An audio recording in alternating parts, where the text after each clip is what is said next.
হিসাব হবে।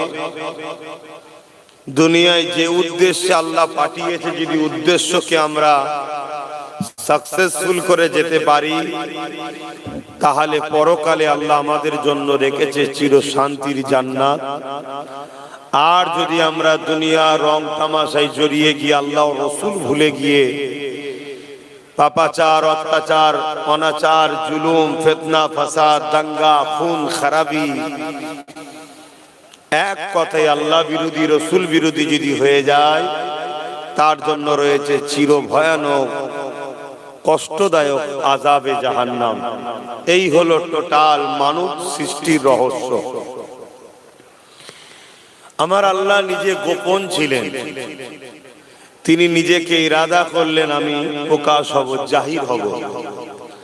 তাই তখন তিনি বললেন কুন, কাফ নুন কুন, অর্থাৎ হোজা, ফায়াকুন, সঙ্গে সঙ্গে একটা নূর হলো, আলো, জ্যোতি, যার নাম আল্লাহ রাখলেন মুহাম্মদ সাল্লাল্লাহু আলাইহি সাল্লাম। জোরে বলুন সুবহানাল্লাহ। সেই নূরকে টুকরো করে করে আল্লাহ পুরো কায়নাতকে তৈরি করেছে। এর মধ্যে থেকে আশরাফুল মখলুকাত করেছে মানুষকে। বলুন সুবহানাল্লাহ। আর আমাদেরকে আল্লাহ এই দুনিয়ায় যা কিছু আছে, গাছপালা, সাগর, তুফান, যা কিছু আছে, নদ নদী, সব কিছু আমাদের উপকার, আমাদের ফায়দা, আমাদের সেবার জন্য আল্লাহ তৈরি করেছে।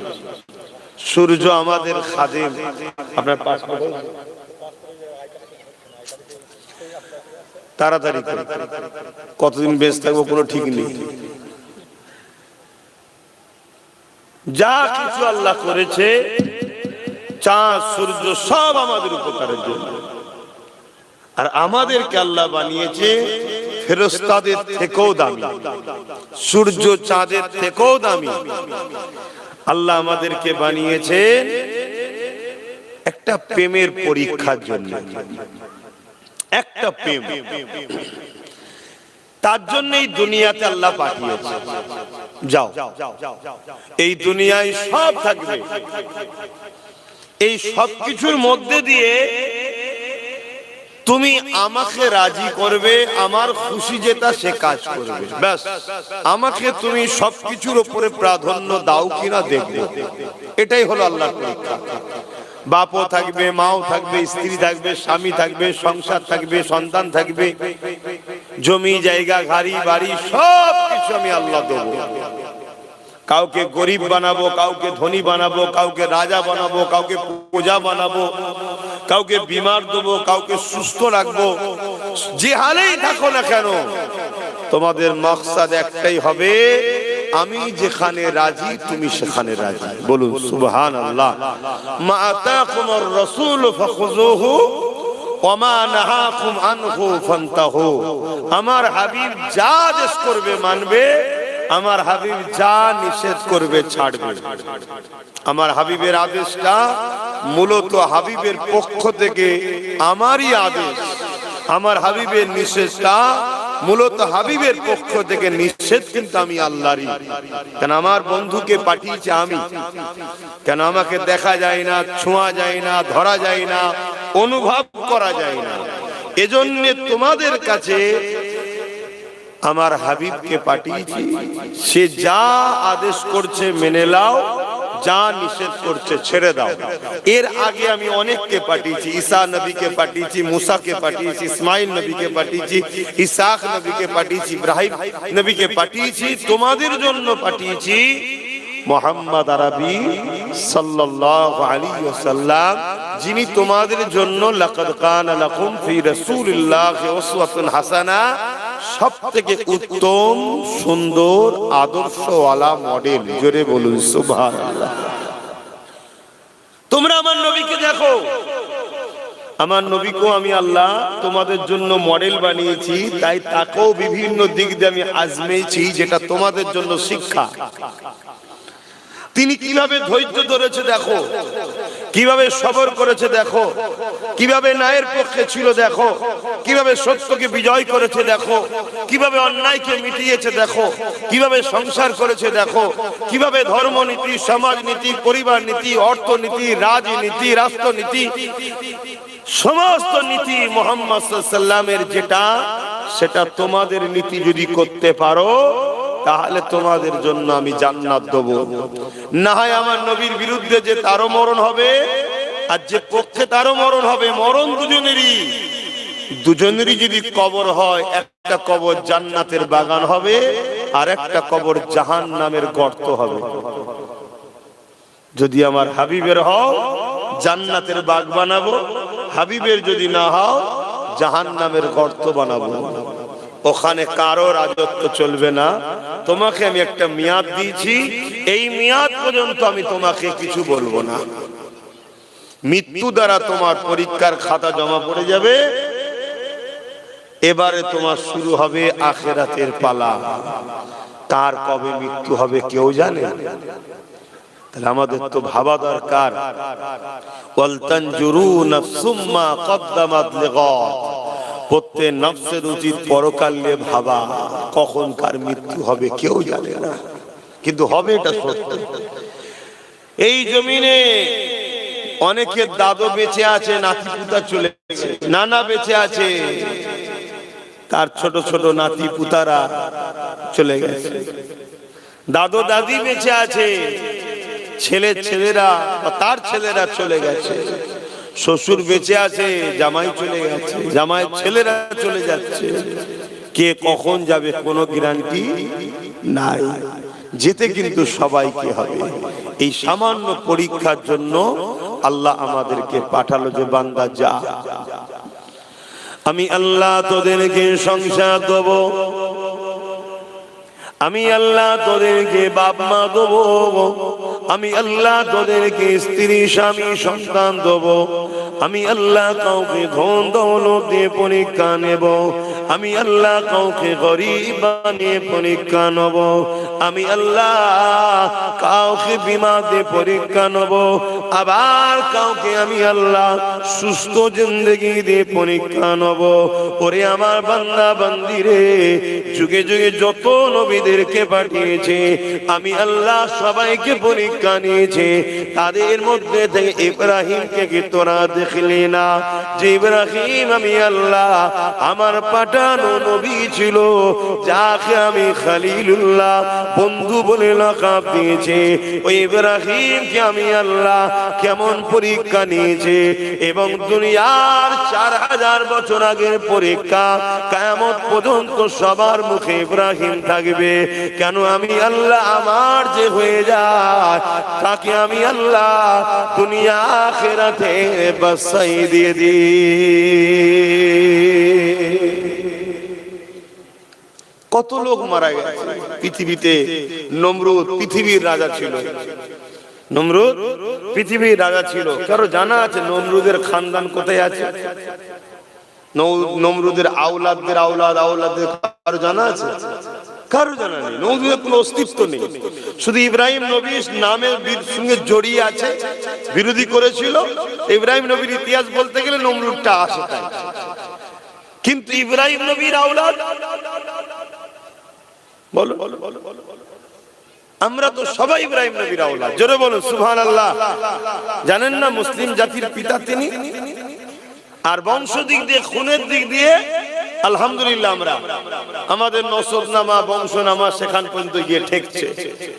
কিন্তু রাসূল পাক ইব্রাহিম সাল্লাল্লাহু হলেন, কোরআন বলছে প্রত্যেকটা মুসলিম জাতির নরনারী সবার বাপ হলেন ইব্রাহিম আলাইহিস সালাম। জোরে বলুন সুবহানাল্লাহ। আজ তার সন্তানের অভাব নেই। 2.5 কোটির উপরে, 250 কোটির উপরে ইব্রাহিম নবীর মাননেওয়ালা। কিন্তু কম পরীক্ষা দিয়েছে। আল্লাহ বা ইব্রাহিম আলাইহিস সালামকে অনেক জমিদার বানিয়েছিলেন, বহুত প্রভাবশালী অর্থশালীও বানিয়েছিলেন। হযরত জিবরাইল আলাইহিস সালাম আল্লাহ পাককে বলতে লাগলেন, রব্বি আল্লাহ, আপনার ইব্রাহিম ইব্রাহিমকে আপনি এত ধন দৌলত দিয়েছেন বলে ইব্রাহিম সেই ধন দৌলত নিয়ে দুনিয়াদার হয়ে গেছে।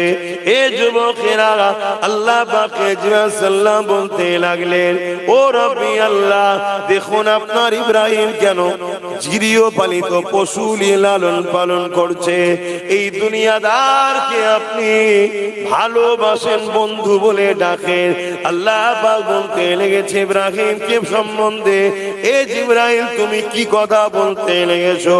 আমার ইব্রাহিম দুনিয়াদার নয়, আমার ইব্রাহিম দুনিয়ার মধ্যে আছে, কিন্তু আমার ইব্রাহিম শুধুমাত্র আমি আল্লাহ আমাকে ভালোবাসে। অনেক পরীক্ষা হচ্ছে ইব্রাহিম নবীর উপরে। হযরত জিবরাইল সাল্লাম বলছেন, আল্লাহ কি করে হয় এত গৃহপালিত পশু নিয়ে সব চারণ ভূমিতে ঘুরছে? ব্যবসা করলেই যে দুনিয়াদার এমনটা নয়। ব্যবসায় যদি 2 নম্বরই করে দুনিয়াদার, ব্যবসায় যদি ধোকা দেয় 2 নম্বর। ব্যবসা যদি হালাল ইনকাম করে ও দুনিয়াদার নয়। হালাল ইনকাম আল্লাহ করতে বলেছে, ও আল্লাহর রাস্তাতেই আছে। জোরে বলুন সুবহানাল্লাহ। আমরা তো বুঝি না। ব্যবসা করতে গিয়ে কেউ যদি নামাজ ইচ্ছা করে ছেড়ে দেয়, যে আমার ব্যবসা এখন পেরেছান, নামাজের সময় নেই, এ হলো দুনিয়াদার। ব্যবসার জায়গায় নামাজের টাইমে যদি নামাজটাও পড়ে, দান করে, রোজার মাসে রোজা রাখে, আবার আল্লাহ মাল দিয়েছে হজ করে, এ দুনিয়াদার নয় তো? এ তো নসিব ভালো, একে দুনিয়াও পেয়েছে আখিরাতও পাবে। জোরে বলুন সুবহানাল্লাহ। হযরত জিবরাইল সাল্লাম বলছেন, আল্লাহ এত গৃহপালিত পশু নিয়ে ঘুরছে, ইনাকে আপনি দুনিয়াদার বলছেন না? আল্লাহ বলছে, জিবরাইল অন্তরের খবর আমি আল্লাহ জানি। জোরে বলুন সুবহানাল্লাহ। তোমার যদি আমার ইব্রাহিমের উপরে কোনো ডাউট হয়, তুমি কি পরীক্ষা নিতে রাজি? জিবরাইল সাল্লাম বললেন, হ্যাঁ আল্লাহ, আমি পরীক্ষা নেব ইব্রাহিম আলাইহিস সালামকে। আল্লাহ বললেন, যাও যাও। কি পরীক্ষা নেবে? ইব্রাহিম আলাইহিস সালাম অনেক কিছু বলছেন, অত পরীক্ষা লিবার কি দরকার? একটা সরল ছোট পরীক্ষা নাও, তাহলেই তুমি উত্তর পেয়ে যাবে। কি? মানুষের সুরাত ধরে ইব্রাহিম আলাইহিস সালামের বাড়ির সামনে দিয়ে যাবে। ইব্রাহিম আলাইহিস সালামের বাড়ির সামনে দিয়ে যাবে, আর যাবার সময় শুধু বলবে আল্লাহু আকবার। জিবরাইল সাল্লাম বলছে, আল্লাহ এই আপনার নাম লবো, যাবো, কিন্তু দুনিয়ার লাখো লোক নাম লিখতে কি যায় আসে? আল্লাহ বলছে, যাও, এতেই বুঝতে পারবে আমার ইব্রাহিম আমাকে কত ভালোবাসে। হযরত জিবরাইল আলাইহিস সালাম চলে আসলেন দুনিয়া জমিনে এসে ইব্রাহিম আলাইহিস সালামের বাড়ির সামনে দিয়ে যাচ্ছে। যাবার সময় আল্লাহু আকবার বলে ডাক দিয়েছে। যখনই ডাক দিয়েছে, ওই সময় ইব্রাহিম আলাইহিস সালাম ঘরের ভেতর থেকে ছুটে বাইরে চলে এসেছে। এসে বলতে লাগেছে, কে আমার আল্লাহকে ডাক দিল, কে আমার রবকে ডাক দিল, কে আমার মালিক আল্লাহকে ডাক দিল। ওই সময় জিবরাইল সাল্লাম মানুষের সুরাতে তখন রয়েছে। তিনি বলতে লেগেছেন, কেন আমি ডাক দিয়েছি? হযরত ইব্রাহিম আলাইহিস সালাম বললে, হে আল্লাহ পাকের মুসাফির বান্দারে, তুমি আরো একবার আমার আল্লাহ পাকের নামটা নাও।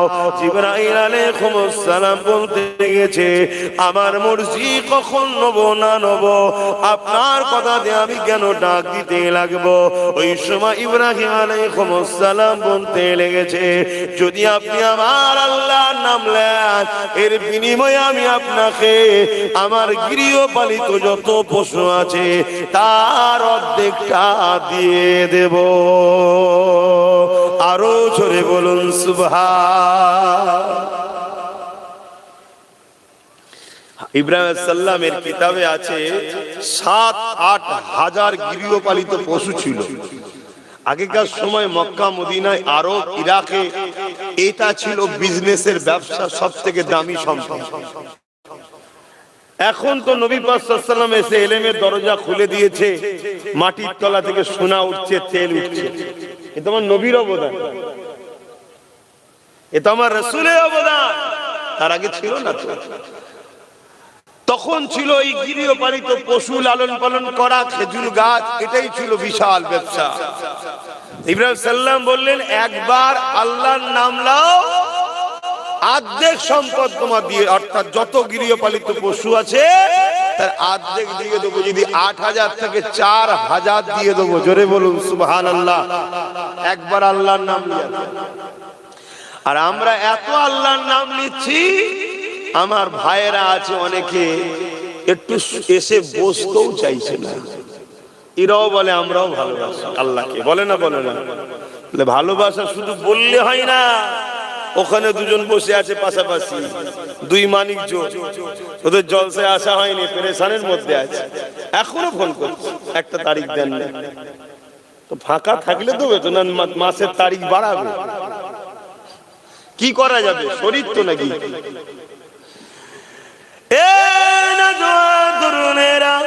হযরত ইব্রাহিম আলাইহিস সালামের কথা শুনে, ওই সময় জিবরাইল আলাইহিস সালামের কথা শুনে জিবরাইল আলাইহিস সালাম আল্লাহু আকবার বলে ডাক দিলেন।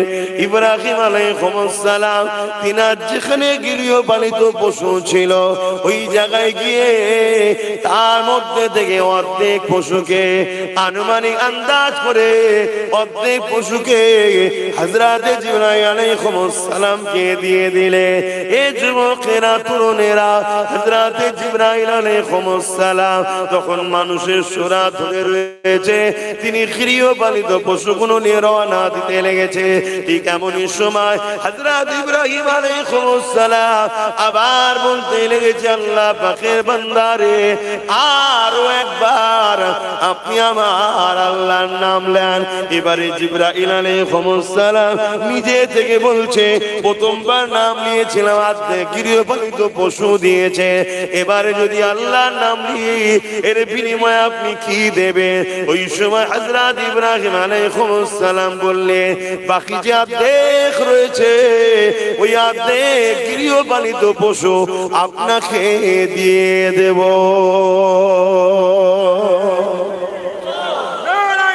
আল্লাহ। ইব্রাহিম সাল্লামকে কি বলেছিল? দুনিয়াদার, তাই তো নাকি? জিবরাইল সাল্লাম ভেতরে ভেতরে আল্লাহর কাছে কানেকশন করছো, আল্লাহ কাকে আমি দুনিয়াদার বললাম? আপনি ঠিক লোককেই বন্ধু বলেছেন। জোরে বলুন সুবহানাল্লাহ। তো বাকি অর্ধেক দিয়ে দিল। আল্লাহ দিয়েছে, ইব্রাহিম নবী নিয়েছে। আল্লাহ দিলে নিতেও হয়, কথা বুঝে আসছে? আল্লাহ দিলে নিতেও হয়, না হয় আল্লাহর ফায়সালায় আপনি খুশি নয়। কাউকে আল্লাহ ধনী করেছে, সে ইচ্ছা করে গরিব হয়ে থাকছে, কথা বুঝছেন? এটা ঠিক নয়। পেটকে মারছে, তাকে যে আল্লাহ শান শওকত দিয়েছে সেগুলো তো কুঞ্জুসি করছে, কোনো উচিত নয়। আল্লাহ যখন দিয়েছে কেন আপনি ভোগ করবেন না? কিন্তু ভোগ করতে গিয়ে আল্লাহ ভুলে গেলে হবে না, শুকরিয়া আদায় করতে হবে যে আল্লাহ আপনি দিয়েছেন, আমি গাড়িটা চাপছি, আলহামদুলিল্লাহ আপনি দিয়েছেন বলেই আমি ঘুরতে পারছি, এটা যেন হৃদয়ে থাকে, তাহলে আল্লাহ খুশি হয়। আল্লাহ খুশি হয় যে বান্দা আমাকে ভুলে যায়নি, দেখ আমাকেই স্মরণ রেখেছে। আর যদি পাওয়ার পরে আল্লাহ বিরোধী হয়ে যায়, যেমন আজকে কিছু নামধারী মুসলমান নেতা আছে, এখন বেঁচে আছে না মরে গেছে আল্লাহই জানে, বেঁচে আছে না মরে গেছে আল্লাহই জানে। আল্লাহ তাদেরকে ক্ষমতা দিয়েছে, আল্লাহই জিতিয়েছে, আল্লাহই ক্ষমতা দিয়েছে, আল্লাহর ঘর চলে যাচ্ছে। এই মুনাফিক মুসলমান নেতাগুলোর মুখে কোনো কথা আছে?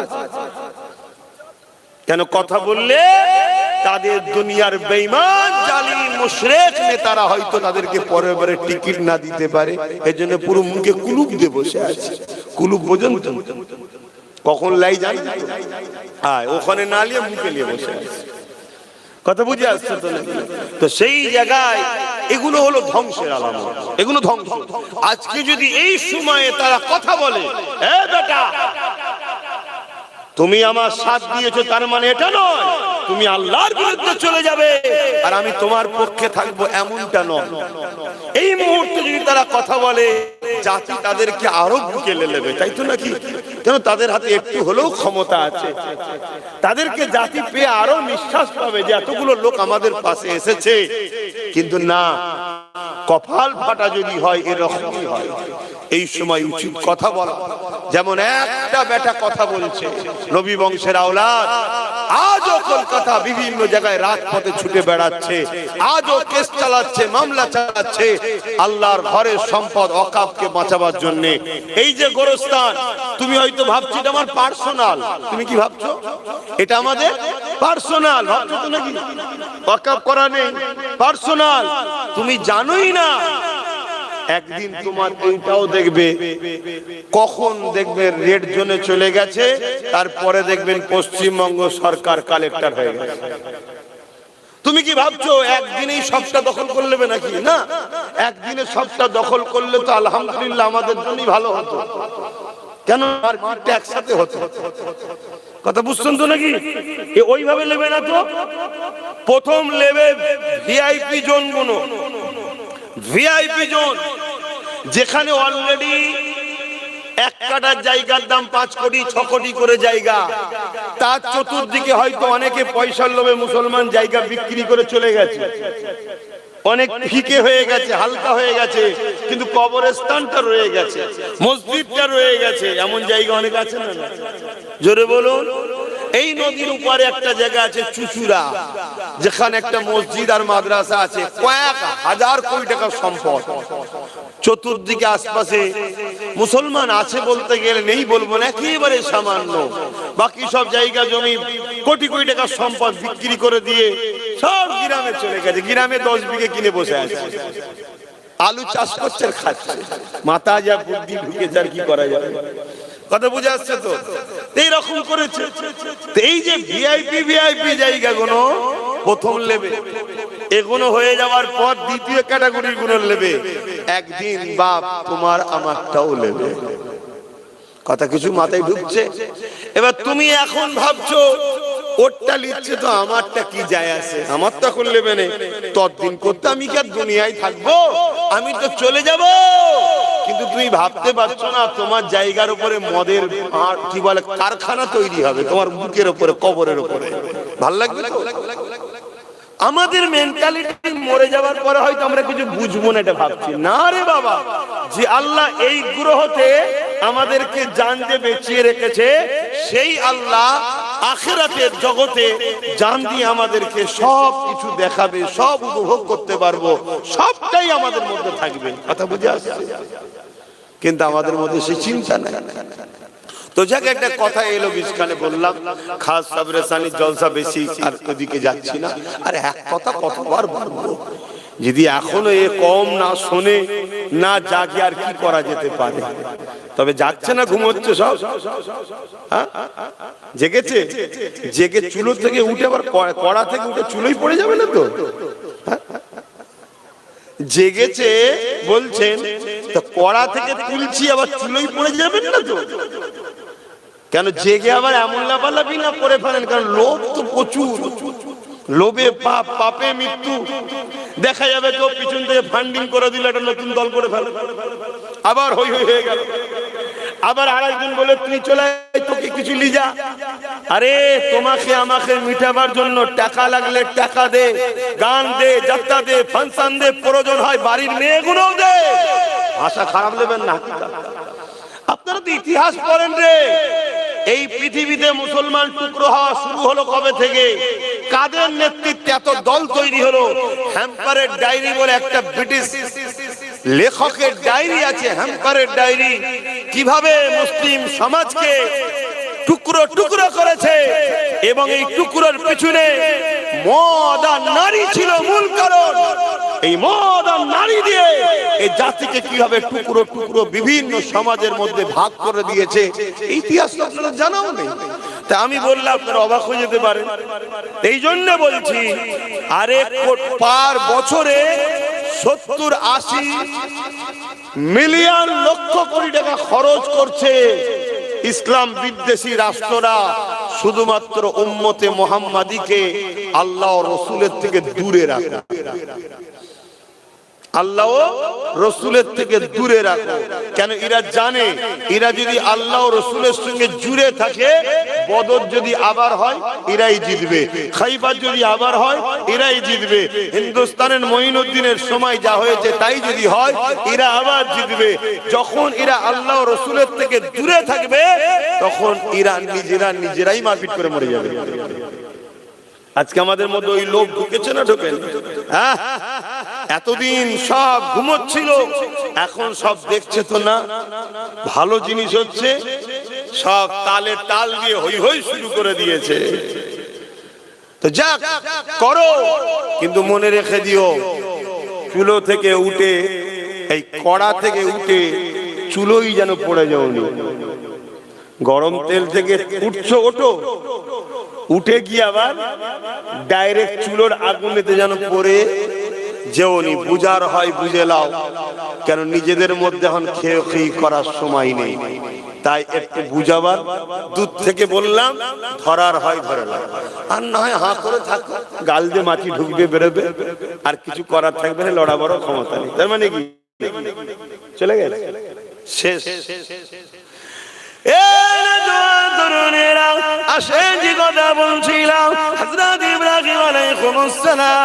এইভাবে দ্বিতীয়বার যখন আল্লাহকে ডাকলো, সঙ্গে সঙ্গে তিনি বাকি অর্ধেক যা ছিল সমস্ত পশুগুলোকে দিয়ে দিল। ইব্রাহিম আলাইহিস সালামের দিকে নিয়ে হযরত জিবরাইল আলাইহিস সালাম এমন করে রওনা দিতে লেগেছে। হযরত ইব্রাহিম আলাইহিস সালাম হযরত জিবরাইল সালাম তখন মানুষের সুরাতে তিনাকে ডাক দিয়ে বলতে লেগেছে, এ আল্লাহর বান্দারে, আরো একবার তুমি আল্লাহ পাককে ডাকো, আল্লাহু আকবার বলে ডাকো। এবারে জিবরাইল আলাইহিস সালাম বলতে লেগেছে, আপনার যা ছিল সব, আপনার এই গৃহপালিত 8000 কম বেশি লালন পালন করার জন্য তো লোক লাগবে। আপনি আমার আল্লাহকে যদি ডাকেন, আমি নিজেকে আপনাকে দান করে দেব। আপনি আমাকে নিয়ে গিয়ে এই পশুগুলোকে লালন পালনের কাজে লাগাবে। ওই সময় জিবরাইল সাল্লামকে আওয়াজ দিয়েছে আমার আল্লাহ, এ জিবরাইল, এবারে বলো উত্তর কি লাগবে? আমার ইব্রাহিম দুনিয়াদার না আমার ইব্রাহিম আমার দিবানা, কোনটা বুঝতে লেগেছে? ওই সময় জিবরাইল সাল্লাম নিজের সুরাতে ফিরে এলে, এসে বলতে লাগলেন ইব্রাহিম আলাইহিস সালামকে, ভাই আপনি আমাকে ক্ষমা করে দেন, আমি পরীক্ষা নিতে এসেছিলাম। ওকে আমার আল্লাহ যাকে বন্ধু বলেছে সে অবশ্যই আল্লাহর বন্ধু হবার উপযুক্ত। এটাই পরীক্ষা আল্লাহ। কখনো কখনো আল্লাহ আপনাকে এমন জটিল জায়গায় ফেলে দেবে, বিশাল কারবার চলছিল, হঠাৎ করে আপনার কারবার ডাউন। অপরদিকে আপনার কাছে ফোন আসছে, আপনার নামে 50 লাখের একটা লোন আছে, আপনি দেখছেন বিরাট বড় ডাউনে পড়ে গেছি, অপরদিকে ফোনও আসছে আপনার নামে এসেছে, আপনি যদি নিতে চান আপনারা দেখা করুন। ঠিক এই দু জায়গায় দাঁড়িয়ে আপনি পড়ে আছেন। যদি আপনি ঝুঁকে যান আল্লাহর পরীক্ষায় ফেলে গেলেন। ওই জায়গায় যদি আপনি শক্ত পায়ে দাঁড়ান না, আল্লাহ জি হালে রেখেছে শুকরিয়া। আগে গোশ মাছ খাওয়া, তখন ডাল খাবো। কাল যদি খোদা আবার গোশ মাছ খাওয়াই, দিন ফিরিয়ে দেবে। আর যদি খোদা ডাল ভাত খাইয়ে আমাকে খুশি হয়, তা আমি খোদাকে কেমন ভালোবাসি, তার দেওয়া ডাল ভাতেতেই আমি শুকরিয়া আদায় করতে কেন পারবো? এই হচ্ছে পরীক্ষা। এবার বাংলার মানুষেরা, ও মুজাদ্দিদুজ্জামানের মুরিদের ঘরে নাতি পুতারা, ছেলেরা, মেয়েরা, বাপেরা, মায়েরা, আজ যেমন বাংলার মুসলমানকে পরীক্ষা শুরু হয়েছে। বিগত দিন আল্লাহ আমাদেরকে পরীক্ষা নিয়েছিল, কারো পিছনে আমরা বিগত দিন অনেক বছর ধরে ছিলাম। হঠাৎ করে তাদের মাথায় ঢুকে গেল, কি এমন ঢুকলো, হঠাৎ করে বলে দিল মাদ্রাসায় নাকি জঙ্গি তৈরি হয়। এটা ছিল মুসলমানদের জন্য একটা পরীক্ষা। আর ওই পরীক্ষায় সেদিন আলহামদুলিল্লাহ আমরা কিন্তু কামিয়াবি বহুত মানুষ হয়েছে। হ্যাঁ, কিছু মানুষ কামিয়াবি হতে পারেনি, তারা এই জালিম এত বড় কথা বলার পরও সেই জালিমের পক্ষে তারা দাঁড়িয়ে রয়ে গেল। এদেরকে মুনাফিক বলা হয়। কিন্তু মনে রাখবেন, আজ আমরা কিন্তু অনেকে পরীক্ষায় কামিয়াবি হয়েছিলাম, কিন্তু আজকের দিনে আবার আমার আল্লাহ আমাদেরকে পরীক্ষা নিতে লেগেছে। কিভাবে পরীক্ষা নিতে লেগেছে?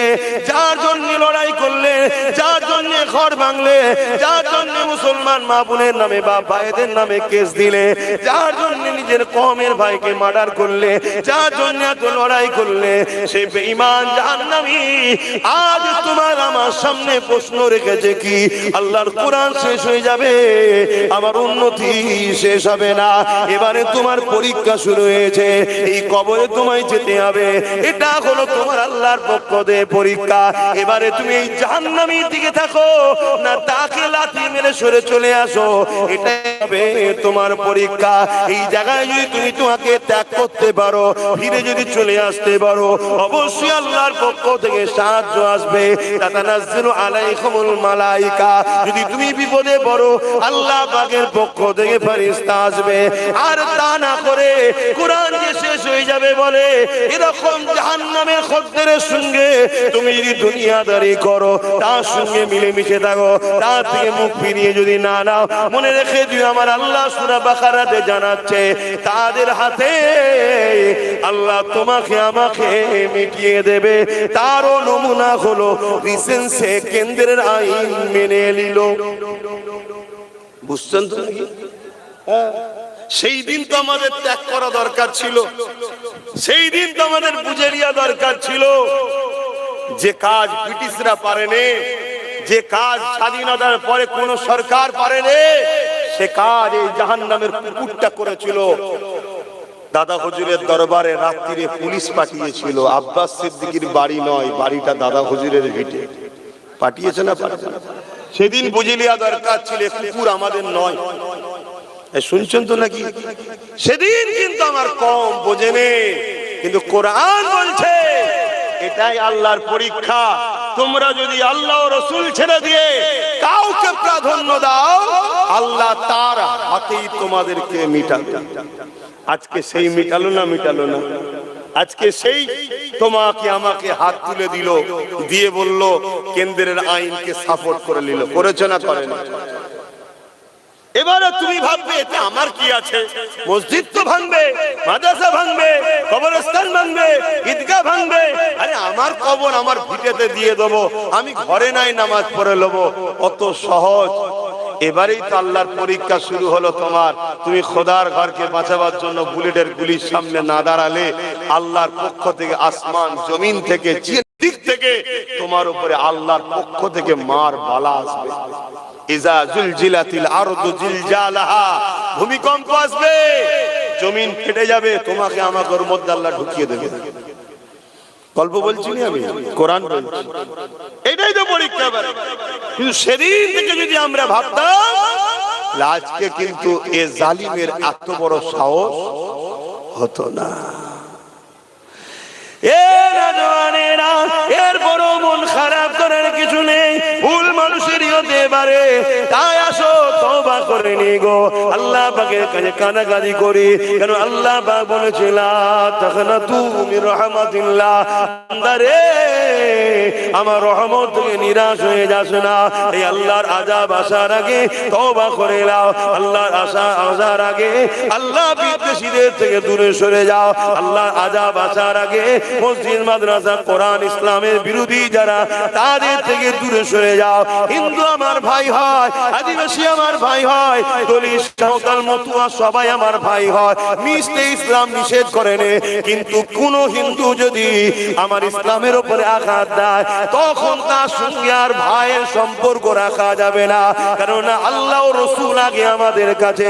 ঠিক যেমনই আমি যদি কোনো অমুসলিম ভাইয়ের ধর্মে আঘাত দিই, সে যেমন আমার সঙ্গে মিশা পছন্দ করবে না, তাহলে কেন আমি বলতে পারবো না তুমি মানুষ হিসাবে তোমার সাথে মিশবো, কারবার করব, দেশ চালাবো, লেনদেন করব, সহযোগিতা করব, উঠা বসা সবকিছু করব, কিন্তু তুমি যদি আমার ধর্মে আঘাত দাও, কেননা আমার বাপ মা থেকে আগে আমার আল্লাহ ও রাসূল, তাহলে তোমার সঙ্গে সম্পর্ক রাখতে পারবো না। এই দল করেছিলে আলাদা কথা, নেতা বলে মেনেছিলে আলাদা কথা, ব্যবসা করেছিলে আলাদা কথা। যখন তোমার ব্যবসায়ী পার্টনার, যখন তোমার নেতা মন্ত্রী আল্লাহ রাসূলের বিরুদ্ধে চলে যাবে, ইমানের পরীক্ষা শুরু হয়ে গেছে, সঙ্গে সঙ্গে তাকে ডিভোর্স দিয়ে, তালাক দিয়ে, তার থেকে মুখ ফিরিয়ে নাও, তার থেকে দূরে সরে যাও। তবেই তো এই জাহান্নামের শয়তান জাহান্নামের কীটগুলো তবেই তো এরা বুঝবে যে মুসলমানকে টাকা দিয়ে কিনা যায় না, মুসলমানকে গাড়ি দিয়ে কিনা যায় না, মুসলমানকে বাড়িতে দমন করা যায় না, মুসলমানকে চাই দাও না কেন আল্লাহ রাসূলের ব্যাপার যখনই এসে যাবে মুসলমান দুনিয়ার সবাইকে ছেড়ে দিতে রাজি, আল্লাহ রাসূলকে ছাড়তে রাজি নয়। আরো জোরে বলুন সুবহান। আর যদি এটা করতে না পারো, এটা যদি করতে না পারো লস তোমাদের। কেন?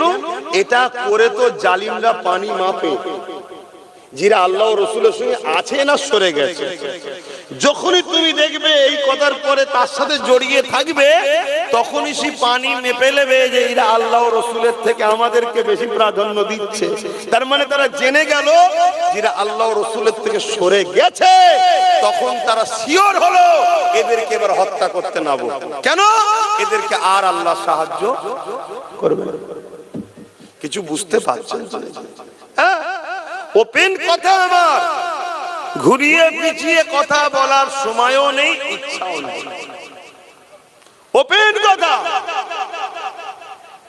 একদিকে কেউ কেউ ডাকছে আসো আমার সাথ দাও, আমাকে ভোট দাও, আমাকে ক্ষমতায় আনো, আনার পরে তোমার মসজিদ মাদ্রাসাকে মিটিয়ে দেবো, শেষ করে দেবো।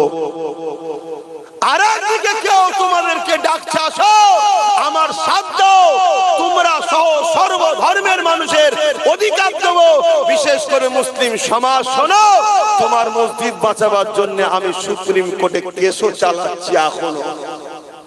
তা তুমি যদি মুসলমান হও, ইমানদার হও, তা তোমার উচিত কাকে সাপোর্ট করা? যে মসজিদ মাদ্রাসা ভাঙবে তাকে ভোট দেওয়া দরকার, যে না মসজিদ মাদ্রাসা বাঁচাবার জন্য কেস চালাচ্ছে তাকে সাপোর্ট করা দরকার? কথা বলো। আপনারা বুবা নাকি না খোদার গজবে জবান বন্ধ হয়ে গেছে? কথা ওপেন বলুন, কাকে সাথ দেবেন? যে মসজিদ মাদ্রাসা বাঁচাতে চাইছে তাকে, না যে মসজিদ মাদ্রাসা মিটাতে চাইছে? কারা কারা যে মসজিদ মাদ্রাসা মিটাতে চাইছে তা সাপোর্ট করতে চান? আপনারা সাপোর্ট করতে চান? আর না মসজিদ মাদ্রাসা ওয়াকফকে যে বাঁচাবার জন্য লড়ছে তার সাথ দিতে চান? কার? যারা মসজিদ মাদ্রাসা বাঁচাচ্ছে যে তার সাথ কারা দেবেন? হাত তোলে, হাত লম্বা করে তোলে, হাত তুলে রাখেন। এবারে পাশে কোন গাদ্দার হাত তুলতে বাকি আছে কি? দেখুন কোন গাদ্দার নেমো খারাপ আমাদের মধ্যে আছে কিনা দেখেলেন? কেন দেখাদের দিন এসেছে। এ লড়াই আমার জমি জায়গা চাকরি বাকরি নিয়ে নয়, এ লড়াই আমার ইমানের লড়াই। এখানে আজ যদি মসজিদ না বাঁচাতে পারো কাল তোমার ঘর বাঁচাতে পারবে মনে করছো? আজ যদি মাদ্রাসা বাঁচাতে না পারো কাল তুমি ভাবছো তোমার ঘর বাঁচাতে পারবে?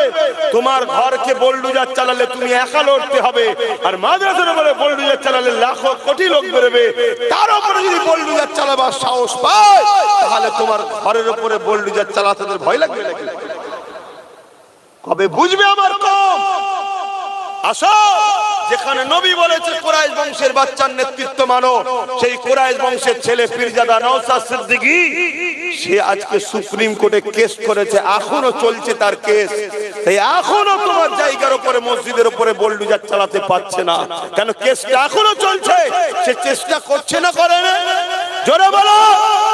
আজকে যদি তার সাথে বাদুরিয়া থেকেও তার সাথ দিত, মাটিয়াতেও বসিরাতেও তার সাথ দিত, এইভাবে তার সাথে আরো গোটা 30-40 থাকতো, আরো লড়াই জোর হতো না কম হতো?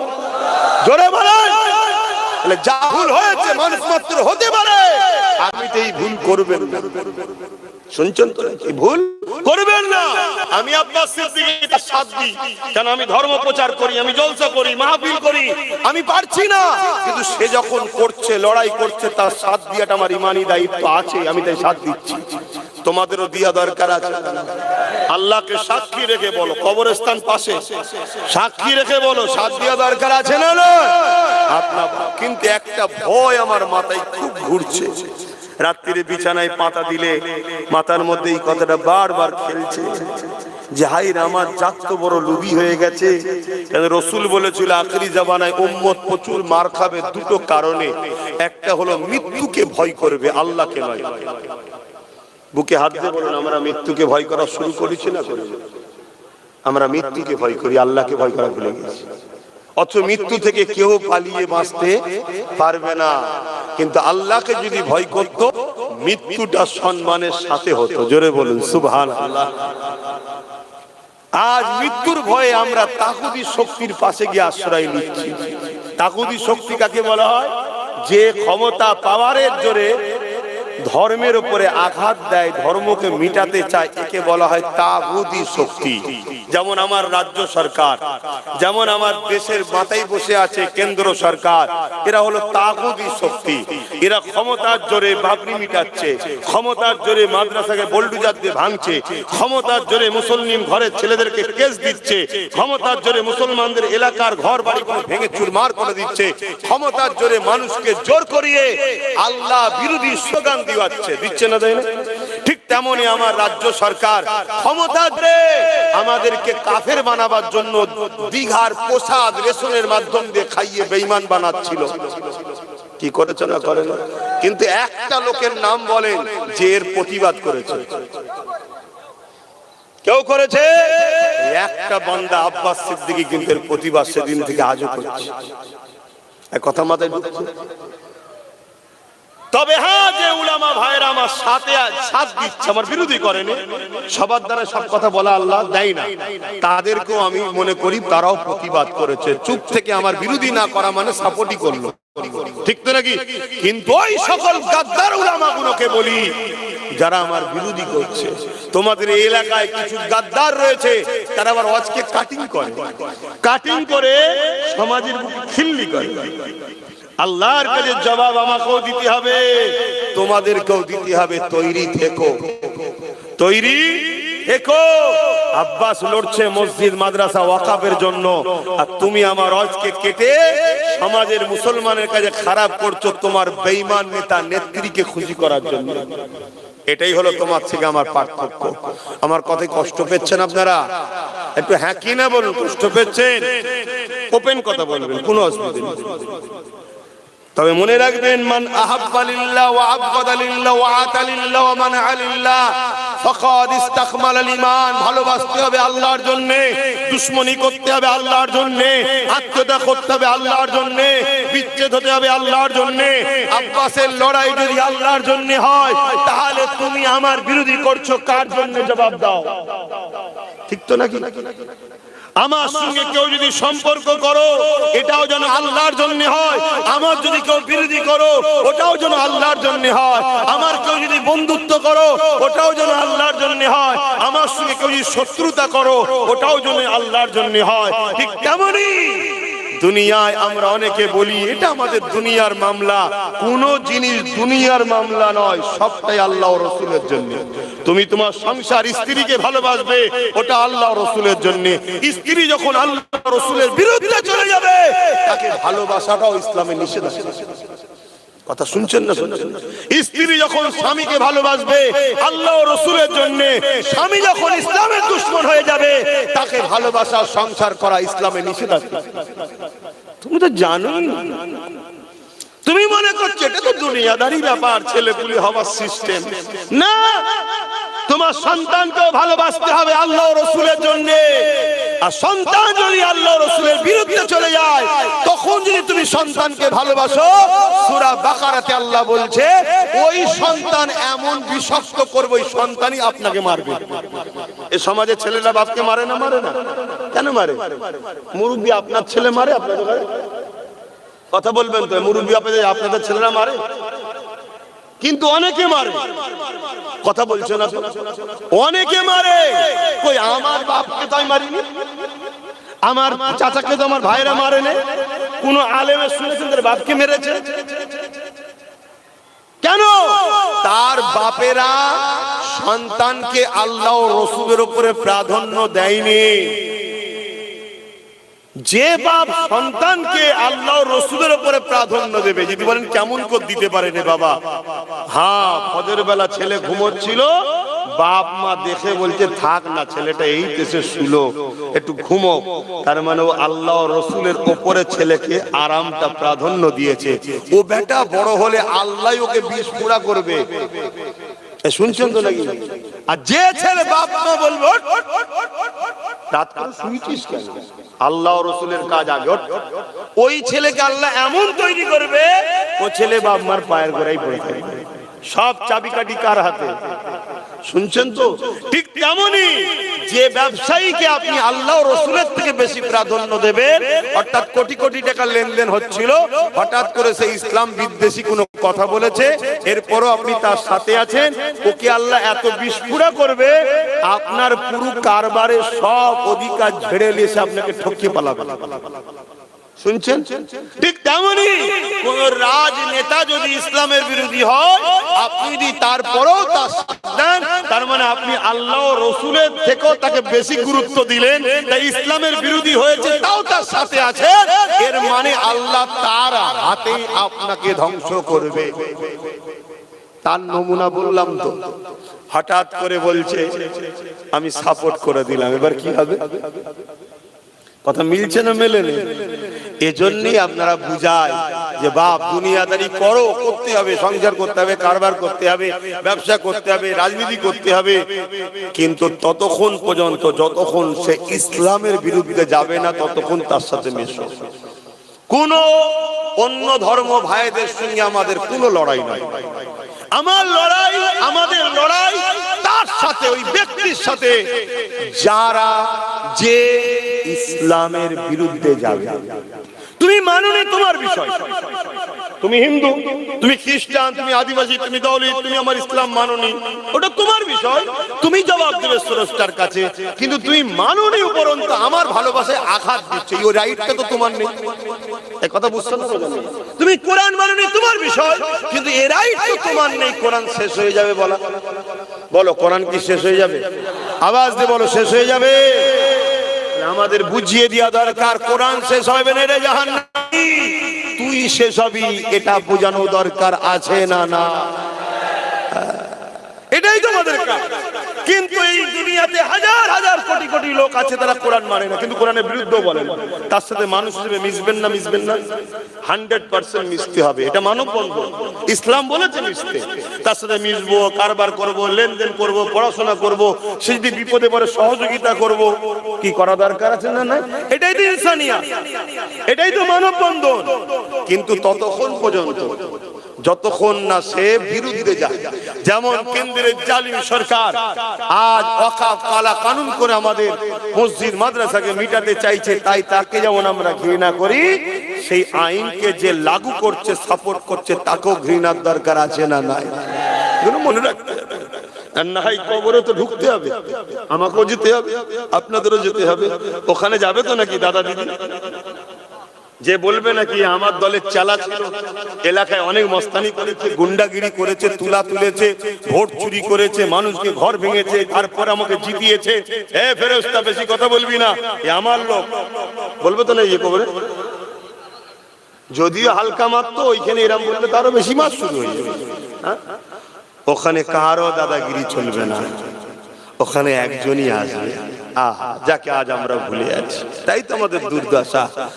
তিনি অন্য কেউ নয়, আমিন আল্লাহ নূর নবী, দয়া নবী, যিনি কবর মুবারকে আসবে, এসে যখন হাজির হয়ে যাবে, ফেরেশতারা বলতে লাগবে, এ দুনিয়ার বান্দারে, এ দুনিয়ার বান্দিরে, এ কবরবাসী রে, বলো তো দেখি না সম্বন্ধে তোমার কি দুনিয়ায় রায় ছিল? ওই সময়ে তুমি যদি দুনিয়া জমিনে তেনাকে সর্বসময় ধরে রাখতে পারো, তোমার কারবারে রাসূলের মডেল অনুযায়ী, তোমার ব্যবসা নবীর ইশারা অনুযায়ী, তোমার জিন্দেগি নবীর সুন্নাত অনুযায়ী, তোমার রাজনীতির জীবন নবীর সুন্নাত অনুযায়ী, তোমার রাষ্ট্র জীবন নবীর সুন্নাত অনুযায়ী, এক কথায় তুমি রাসূলকে যদি মডেল বানিয়ে নিয়ে চলতে পারো, নিঃশ্বাসে নিঃশ্বাসে নবী নবী নবী নবী নবী নবী নবী নবী নবী, তোমার যদি জিন্দেগি লাইফটা রাসূলের সুন্নাত অনুযায়ী চলো, এই নবী জানালেন, মান আহাব্বা সুন্নতি, যে আমার সুন্নাতকে ভালোবাসলো, ফাকাদ আহাব্বানি, যারা আমাকে ভালোবাসলো, যারা আমাকে ভালোবাসলো, কানা মাই ফিল জান্নাহ, যারা আমি রাসূলুল্লাহ আমার সঙ্গে আল্লাহ পাকের জান্নাতে চলে যাবে। তুমি কি জবাব দেবে? নবী আমার তখন বলতে লাগবে, ফেরেশতারে, এ আমার গোলাম ছিল, দুনিয়া আমার জন্য লড়েছিল, দুনিয়া আমার সুন্নতকে জিন্দা করেছিল, দুনিয়া জমিনে অন্যায়ের বিরুদ্ধে, মায়ের পক্ষে, মানবতার পক্ষে, জুলুমের বিরুদ্ধে। এ আমার ফারিস্তারে, এ দুনিয়া জমিনে আমি রাসূল আমার গোলাম ছিল। আল্লাহ নবী তোমার সার্টিফিকেট দিয়ে দেবে। এবারে লিবার হয় লাও, না লিবার হয় না লাও। আওলাদে রসুল, খানদানে রসুল, সিদ্দিক আকবরের খুন হিসাবে বলে যাচ্ছি, আমার কোনো অসুবিধে নাই। আপনি আমার কথা নিলেও আর না নিলেন, আমার ডিউটি আপনাকে ছিল জানানো, আমি জানিয়ে দিলাম, আমি খালাস। বুঝছেন তো? এবারে আপনার ডিউটি এটাকে বাস্তবে রূপ দেবেন, এটা আপনাদের কাজ। বলুন, অসুবিধা হচ্ছে আমার কথা? কিন্তু সময় তো নেই, আর সময় তো ঘনিয়ে আসছে। আজকে জলসারও সময় নেই, আমাদের জিন্দেগিরও সময় নেই। একটা যখন কেউ একবার পাপ করে, একটা কিছু ধরুন করলো, যখন সেটাকে কেউ না রোকে, সে সাহস পায় না আর একটা করা। আবার কিছু করলো, কেউ রুকলো না, সাহস আর বাড়লো না কমলো? হ্যাঁ, তাহলে সমাজে পাপ যে করে সে যেমন জাহান্নামী, ওই পাপ থেকে যে চুপ থাকে, আল্লাহ রসুল বলছে সে কিয়ামতের দিন বুবা শয়তান, সেও জাহান্নামে যাবে। আমরা অনেকে মনে করি ভালো কাজ করি আমি জান্নাতে চলে যাব। ভালো কাজ করে শুধু জান্নাতে যাওয়া যায় না, ভালো কাজের পাশাপাশি অন্যায়কে মিটাতে হয়, তবে জান্নাত পাওয়া যায়। কাজ দুটো। কুনতুম খায়রা উম্মাতিন উখরিজাত লিন-নাস তা'মুরুনা বিল মা'রুফ ওয়া তানহাউনা আনিল মুনকার। অন্যায়কে মিটাও, অন্যায় করো না, নাই করো, নাইকে প্রতিষ্ঠিত করো। এই দুটো কাজ আল্লাহ আমাদেরকে দিয়েছে। জোরে বলুন সুবহানাল্লাহ। এই দুটো কাজ করা দরকার আছে না? আমরা মনে করি নামাজ পড়েছি বাস হয়ে গেছে। আচ্ছা, নামাজ তো আমিও পড়েছি, আপনারাও পড়েছেন, এই সমাজের কি উপকার হলো ভাই? বলুন। আর নামাজ যদি আমি না পড়ি, সমাজের ক্ষতি কি হবে ভাই? কথা বলবেন তো? তাহলে পড়লে উপকার, না পড়লে আমারই ক্ষতি। সমাজের লাভও নেই, ক্ষতিও নেই। কিন্তু এই সমাজকে যদি মদমুক্ত করা যেত, তাহলে ইসলামে যেমন নামাজ আছে, ইসলাম কি মদমুক্ত সমাজ গড়ার নাম নয়?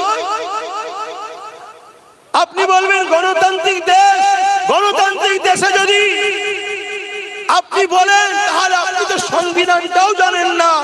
সংবিধান বলছে মদের বিরুদ্ধে, সংবিধান মদের পক্ষে নয়। সংবিধান, আমার দেশের সংবিধানও মদের বিরুদ্ধে। মদ মুক্ত সমাজ গড়তে আমার সংবিধান বলেছে।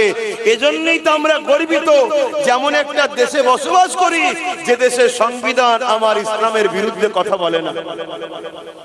কথা বুঝছেন তো নাকি? তাহলে বলুন, রসুল মদ মুক্ত, নেশা মুক্ত সমাজ গড়েছে না? আকসার জন ছেলে, একটা সন্তান হয়েছে কি বিবাহ হয়নি, জন ছেলে আত্মহত্যা করছে। কিসের কারণ? নেশা। শুধু মদ একটা নেশা, হাজারো নেশা। এই নেশা থেকে সমাজকে পবিত্র করা, এটা যেমন দেশের সংবিধানও বলছে, আমার ইসলামও বলছে। এটা কি করার ডিউটি আমাদের আছে না? না, একটু হ্যাঁ কি না বলুন না। রোজা আমি রেখি, আপনারাও রাখেন। বছরে 1 মাস রোজা রাখতে হবে, এটা ফরজ। রোজা রাখলে আমার লাভ, না রাখলে আমার ক্ষতি। রাখলে সমাজের কি লাভ আছে, আর না রাখলে সমাজের ক্ষতি কি আছে? রোজা রাখবো আমি, শরীর আপডেট হবে। যেমন মোবাইলে ভাইরাস টাইরাস ঢোকে, কোম্পানিতে লিগেল একটা অ্যান্টিভাইরাস মারার সাথে সাথে পুরো মোবাইল ফ্রি হয়ে যায়। তো 11 মাস আমাদের খাদ্যের মধ্যে নানা রকম bacteria, poison bad bacteria, virus টাইরাস ঢোকে। ডাক্তার লোক তো ভালো বুঝবে মনে হচ্ছে। তো সেই জায়গায় সব ঢোকার পরে এই শরীরে ব্যাকটেরিয়া ঢুকে, ভাইরাস ঢুকে যায়। এই 1 মাসের রোজা হলো অ্যান্টিভাইরাস টাইপের। আল্লাহ 1 মাস রোজা রাখার পর আবার শরীরকে পুরো নতুন করে আপডেট করে দেয়। জোরে বলুন সুবহানাল্লাহ। আবার 11 মাস খা, আবার এখন যে রাখবি আবার শরীর নতুন হবে। এটা তো আমার উপকার, কিন্তু সমাজের কি উপকার? কিন্তু এই সমাজকে যদি ঘুষ মুক্ত করা যেত, বলুন বলুন বলুন, তো ইসলাম কি ঘুষমুক্ত সমাজ গড়ার পক্ষে না বিরুদ্ধে? আর আমার সংবিধান ঘুষমুক্ত সমাজের পক্ষে না বিরুদ্ধে? তুইও তো পক্ষে। কথা মাথায় ঢুকছে? যদি ঘুষ মুক্ত করা যেত, উপযুক্ত লোকগুলো চাকরি পেত, তাহলে তোমার আমার বাচ্চারা এডুকেশনে ভালো রেজাল্ট করতো, ভালো শিক্ষিত হতো।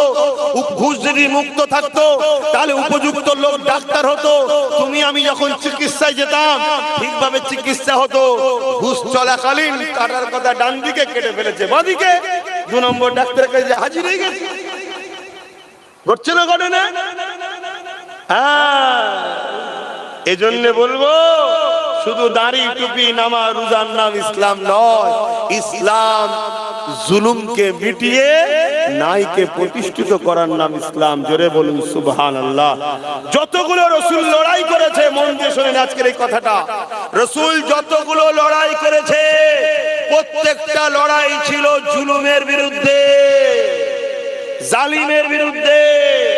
আমার নবী, অন্য ধর্মের মানুষ আমার নবীর দিবানা হয়েছে লড়াই করে নয়, উসওয়াতুন হাসানা, নবীর আদর্শ আখলাক দেখে নবীর দিবানা হয়েছে। জোরে বলুন সুবহানাল্লাহ। নবী যতগুলো লড়াই করেছে, নারীর অধিকারের জন্য, গরিবের অধিকারের জন্য, বিধবার অধিকারের জন্য, মানবতার জন্য, জালিম শাসকদের বিরুদ্ধে রাসূল লড়াই করেছে। এ উম্মতে মুহাম্মাদি, নবীর সুন্নাত যে মানে, সেই তো নবীকে ভালোবাসে। আর যে নবীকে ভালোবাসে, সে তো নবীর সঙ্গে জান্নাতে যাবে।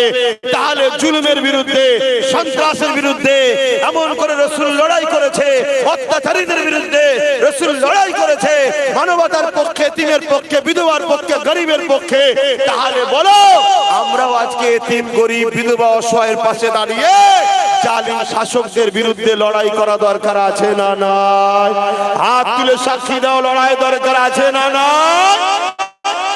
এই লড়াই একজন আমির করতে হয়। আমি ধর্মগুরু হিসাবে আমি ওই রাস্তায় নামতে পারছি না, কিন্তু একজন নবী বংশের ছেলেই যখন নেতৃত্ব দিচ্ছে, তার সাথ দেওয়া দরকার আছে না? অনেকের তো সাথ দিয়া হতে হবে না, হবে না? আমার সাথে একমত হচ্ছেন তো নাকি? না মনে মনে বেজার হচ্ছে? আরো একবার, শেষবার আল্লাহকে সাক্ষী রেখে বলি, একমত তো? লম্বা হাত তুলেছেন তো? না সামনে বসে পেরেশানে পড়ে গেলেন যে কি আল্লাহ কি বিপদে পড়ে গেলাম? আমি আজ থেকে বলছি, কারো যদি সমস্যা হয়, আমি তো বললাম কাতার আলাদা করে দেন। আপনি আপনার দুনিয়াদার, বেঈমান, চোর, খুনি, ডাকাত, ইসলাম বিরোধী নেতাকে থাকতে মন যায়, থেকে জাহান্নামে তার সাথে যেতে চান, যান, আমার কোনো আপত্তি নেই। কিন্তু আপনি থাকবেন জাহান্নামীদের দলে, আর আবার এইদিকে আমাদের কাছে আসবেন, তাহলে আপনার উপরে ডাউট হচ্ছে আপনি আমাদের কথা তাদেরকে লিক করছেন, বিনিময়ে টাকা নিচ্ছেন। এই গাদ্দারি করা উচিত নয়, ঠিক না বে ঠিক গো? হ্যাঁ, যেদিন সংখ্যা আমাদের কম ছিল, সেদিন আমরা জিততাম, বারবার সব জায়গাতেই জিততাম। আর সংখ্যা বেড়ে গেছে, কিন্তু আজ আমরাই লাঞ্ছিত হচ্ছি। কারণ কি? আমাদের মধ্যে সংখ্যা বেড়ে গেছে দেখছি, কিন্তু গাদ্দার ভরে গেছে। কথা বুঝে আসছে? কেউ কোন ধর্ম স্থান করবে, তার জন্য আইন আলাদা। আবার কেউ একটা ধর্ম স্থান করবে, তাকে ভাবে সম্প্রদায় শাসবেন। এই বিচারিতা করা উচিত। জোরে বলে, তাহলে তোমাদের লক্ষ্য মুসলমানদের উপরে ঘৃণা করা, ঠিক তো নাকি? হ্যাঁ, এটা মনে রাখবেন। আসেন, আল্লাহ আমাদের সকলকে হেফাজত করেন। সময় কম, একটু সালাম পড়ে লিয়া নবী সালাম।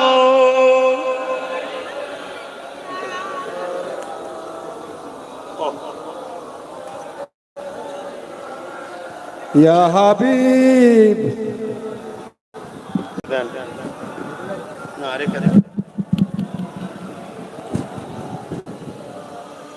এই অল্প সময়ের মধ্যে এসে তাড়াহুড়ো করে গুটিগত কথা বললাম।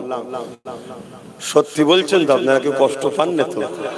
আমার মা বোনেদের সাক্ষী আমি লব না। আমি এতটুকু জানি, মায়ের দিন নরম হয়। মা কখনো তার বাচ্চার হাজার ভুল হলো বাপের মতো অত কড়া হতে পারে না। বাপ যে কড়া হয়, ঠিক না বেঠিক? এজন্য মায়ের জাত, বোনের জাত মানে মায়েরই জাত, তাদের নিয়ে আমার নিশ্চিন্তায় আছে। কথা বুঝে আসছে। তবে তাদের উদ্দেশ্যে একটাই বলবো, মা বোনেরা, মশলা শরীয়তের জানেন কি জানি না, পুরুষ যদি ইনকাম করে নিয়ে এসে খাওয়ায় আর ইনকাম যদি ভুল হয়, কিয়ামত দিন স্বামীকে বাপকে ধরবে, পুরুষকে ধরবে, নারী কৈফিয়ত দিতে হবে না। কিন্তু আজকে তোমাদেরকে বড় প্ল্যান করে 1000-1200 টাকা দিয়ে তোমার ইনকাম বলে জড়িয়ে দিল মা।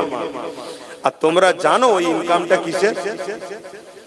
মদ বিক্রি করার টাকা নয় তো। কেন মাতাল সরকার বড় গর্ব করে বলে আমি মদ বিক্রি করি, বলে না? বলে না? হ্যাঁ, তা মা বোনেরা জানো কিসের টাকা? একটু বুঝে বুঝে পা পালো, ব্যাস এতটুকু মা বোনেদের জন্য যথেষ্ট। কেন? যেদিন তোমার সংসারে অনেক কটা সন্তান ছিল, তোমার আব্বা, তোমার দাদু দাদি, সেদিন কিন্তু সংসারে এত অশান্তি ছিল না। আজকে 1-1.5খানা সন্তানে যা অশান্তি হচ্ছে, যা অভাব হচ্ছে। প্রত্যেকটা বাড়ি একটা করে ওষুধের মেডিকেল দোকান হয়ে গেছে। ভুল বলছি নাকি? ইচ্ছা করে হোক আর অইচ্ছাকৃত হোক, হারাম ঢুকিয়ে দেওয়া হচ্ছে। আমরা হাত তুললে যদিও কবুল না হয়, এতটুকু জানতাম মা বোনেদের হাতটা কবুল হতো। কেন? তারা হারাম খায় না। কেন? স্বামী যদি হারাম পয়সা এনেও খাওয়ায়, ওটা তার জন্য হারাম হয় না। আর হারাম যে খায় তার দোয়া কবুল। তা সেই জায়গাটাও কিন্তু আমাদের বন্ধ করে দিল। তাই মা বোনেদের বলবো, খাতুনে জান্নাতের জীবনী পড়ুন। খাতুনে জান্নাতের সঙ্গে যদি জান্নাতে থাকা স্বপ্ন দেখেন, খাতুনে জান্নাতকে মডেল বানান। জান্নাতে যাবার সব খাতুনে জান্নাতের সাথে। আর দুনিয়ায় মডেল বানিয়েছেন তাদেরকে, যারা দুনিয়াতে, আর কি বলবো বলেন না, মায়ের জাত নিয়ে কি বলি, কথা বুঝে আসছে তো? যারা দুনিয়াতে নারী যদি আনাড়ি হয়, এর থেকে বড় ভয়ঙ্কর আর কিছু নাই। সেদিন দেখছিলাম একটা মা বাচ্চা বিক্রি করে মোবাইল কিনেছে। এর থেকে বড় আনাড়ি পৃথিবীতে কেউ আছে? হ্যাঁ, নারী যখন আনাড়ি হয়ে যায় আর কিছু বলা থাকে না। আশা করছি আমার মায়েরা, অর্থাৎ আমার নবীর উম্মত, উম্মতি যারা ইসলামের ঘরের মেয়ে, তোমাদেরকেও অপবিত্র করতে চাইছে, তোমাদেরকেও হারাম খাদ্য খাইয়ে সমাজের মধ্যে জড়িয়ে দিতে চাইছে। কেন? আল্লাহ রসুলের সঙ্গে জুড়ে থাকো, তোমাদেরকে কেউ মিটাতে পারবে না। যেমন আম্মাজান হাজেরা হুজুরকে মিটাতে চেয়েছিল জালিম রাজা, জানেন তো? ঘরে যেই প্রবেশ করছে, 1 হাঁটু 1 কোমর 1 গলা পর্যন্ত পুঁতে গেল।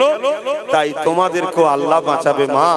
আর যদি ছেলের কথা পছন্দ না হয়, যা করছো করো। সেদিন বেশি দিন নয়, বাজারে যেমন আলু পটল বিক্রি হয়, তোমাদেরকে জোর করে বন্দি করে নিয়ে বিক্রি করা হবে মা। কথাটা আমার ভাষা খারাপ লাগতে পারে, এটাই হাকিকাত। এটাই হাকিকাত হচ্ছে তো। দেখো না, যেসব দেশগুলোকে শেষ করে দিয়েছে, সেসব দেশে এখন জাহাজ ভর্তি করে করে মেয়েদের ঘরে সব বন্দি করা হচ্ছে। বড় বড় সব ধনী দেশে নিজে বিক্রি করে দিচ্ছে।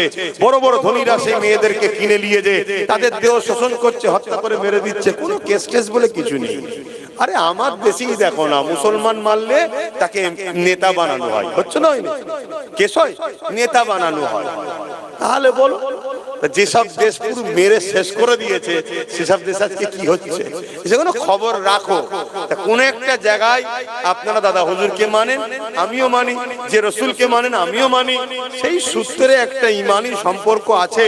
তাই জলসায় এসে বুঝাচ্ছি, কথা বুঝে আসছে। আসুন, এবারে যদি কারো মনে হয় যে জলসায় এসব কথা বলছেন কেন, একটাই কথা বলবো, রাজনীতির নামে নেতা কোনো যখন ধর্মের উপরে হাত দেবে, ধর্ম নেতাদের তখন রাজনীতিতে হস্তক্ষেপ করতেই হবে। তখন তারা বলবে যে এটা হচ্ছে কেন, তখন আমরা বলবো তুই তোর জায়গায় যা, আমি আমার জায়গায় ফিরে যাই। কথা বুঝে আসছে? আর না হয় আরো ঘাড়ে উঠবে। ইয়া নবী সালাম, ইয়া রাসূল সালাম, ইয়া হাবিব সালাম, সালাওয়াতুল্লাহ। কঠিন হাসর দিনে কি আছে মোদের কপালে, গুনাহগার উম্মাত আপনার লইবে সঙ্গে মাহশরে। নবী সালাম, ইয়া রাসূল সালাম, ইয়া হাবিব সালাম, সালামাতুল্লাহ। সকলে গায়ে গায়ে বসুন। বালাগাল উলা বিকামালিহি, কাসাবাত দুজা বিজামালিহি, হাসানাত জামিউ কসালিহি, সাল্লু আলাইহি ওয়া আলিহি। ভাই, আপনাদেরকে তো ভয় দেখাতে পারে যে সবই ঠিক আছে, চোর তাড়াতে গিয়ে ডাকাত যদি ঢুকে পড়ে, ভয় দেখাতে পারে তো নাকি? আচ্ছা বলুন, ডাকাতের সব থেকে কাছের লোক কে হয়? চোরই হয় নাকি? চোরই তো পরবর্তীতে ডাকাত হয়। তবে একটা কথা বলি, শুনুন, এখানে বোঝার চেষ্টা করতে হবে, আমরা শুধু বিপদে নেই, বিপদে আদিবাসীরাও আছে, মতুয়ারাও আছে, দলিতরাও আছে, আছে না নাই? আমরা এতদিন জানতাম মতুয়ারা ভারতীয়, এখন দিদি মুদি আমাদেরকে জানিয়ে দিল মতুয়ারাও হলো বাংলাদেশি। কি জানালো না জানালো না? অথচ বিগত সরকার মতুয়াদের জন্য অনেক কিছু করেছে, কলোনি অনেক কিছু করেছিল না, জানেন তো নাকি?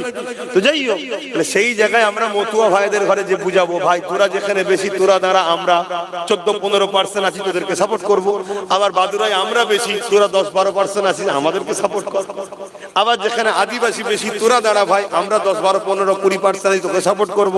যেখানে দলিত বেশি, তোরা দাঁড়া ভাই, আবার আমরা যেখানে বেশি আছি তোদেরকে সাপোর্ট করব। যেখানে আমরা বেশি, আমরা দাঁড়াবো, তোদেরকে সাপোর্ট করব।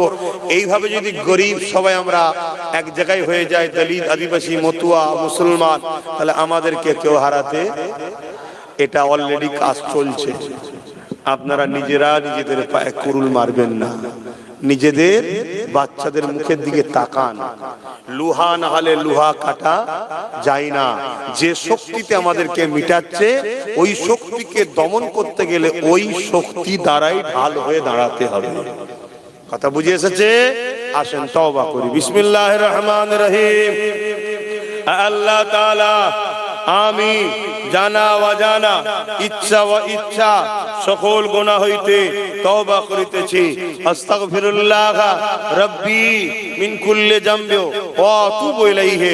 আশহাদু আল্লা ইলাহা ইল্লাল্লাহু ওয়াহদাহু লা শারীকা লাহু ওয়া আশহাদু আন্না মুহাম্মাদান আবদুহু ওয়া রাসূলুহু। লা ইলাহা ইল্লাল্লাহ মুহাম্মাদুর রাসূলুল্লাহ সাল্লাল্লাহু আলাইহি ওয়াসাল্লাম। 5 ওয়াক্ত নামাজ পড়বেন, একমা রোজা রাখবেন, বাপ মার খেদমত করবেন, হালাল খাবেন, হারাম থেকে দূরে থাকবেন, লোভ লালসা করবেন না। মনে রাখবেন, জিন্দেগি দিয়েই কিন্তু ইসলামকে সাহাবারা প্রতিষ্ঠিত করেছে। সেই ইসলাম যেন আমরা ক্ষতি না করে ফেলি।